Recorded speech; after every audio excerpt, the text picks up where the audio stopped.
Hey guys, so I haven't been home in forever, and boy does it feel nice to have this beautiful background behind me again and to see my wonderful bookshelves. It's just, oh, I don't know if you've been away from your books for a long time. When you come back, you just like want to go through your shelves and like, oh yeah, I own this book and you want to touch it. Yeah, it could get a little creepy, but I'm not here to talk about my bookshelves, even though some of you probably would want that. What I am actually here to do today is give a review of The Cuckoo's Calling by Robert Galbraith, also known as J.K. Rowling in this case. This is a book that I had obviously heard a lot about before I picked it up. I was a little hesitant after the casual vacancy and how all that went down, so I wanted to sort of wait until things had blown over to see what others had thought, but everything seemed pretty positive, so I decided to pick it up, and I read it during the Booktubeathon, and I am so glad I did because I enjoyed this book so much. It follows a man named Cormoran Strike, who is a Afghanistan war vet, and he's come back to England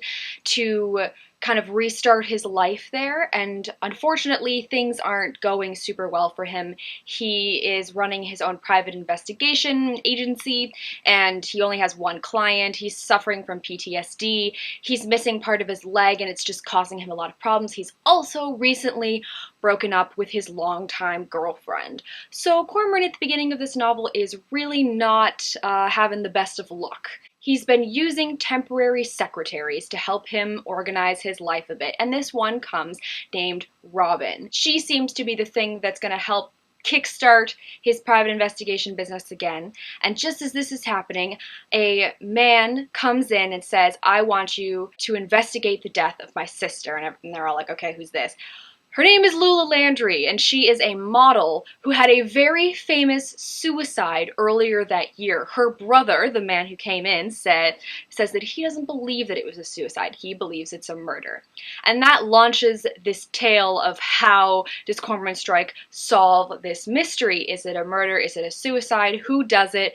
He and Robin team up, and they weave themselves through London, interviewing people and visiting places that have to do with Lula Landry and what might have been the actual outcome. Was it a murder? Was it a suicide? This book was a perfect crime murder mystery, at least for me. I thought the characters, as with J.K. Rowling's books, her characters were really well developed. They all had very distinctive personalities. I loved running into all of them, hearing from their different perspectives, and just really understanding who they were. I also found the writing in this to be just so smooth. There was never a point where I thought something was awkward, that a line of dialogue should have been said differently. Her descriptions were great but not overdone, and it just all fell together so well in this story. The mystery itself was also intriguing because I'm horrible at guessing who the killers are in murder mysteries, and I definitely did not have the right person by the time it was revealed. I mean, it all made sense once obviously Cormoran explains it, but I was going down some completely different paths, so of course I love the fact that the book wasn't obvious in that sense. I finished this book a few weeks ago, and now that I'm looking back at it, I really don't have any issues with it. I mean, this was the kind of book where I wanted to sit down and keep reading it because I wanted to find out what would happen. I immediately bought the Silkworm after finishing it, so that goes to show how much I did enjoy the story and how much I want to continue with these Cormoran Strike novels. I'm really excited by the fact that this looks like it's going to turn out to be a big multi-book series, so I'm behind it. J.K. Rowling can keep writing these.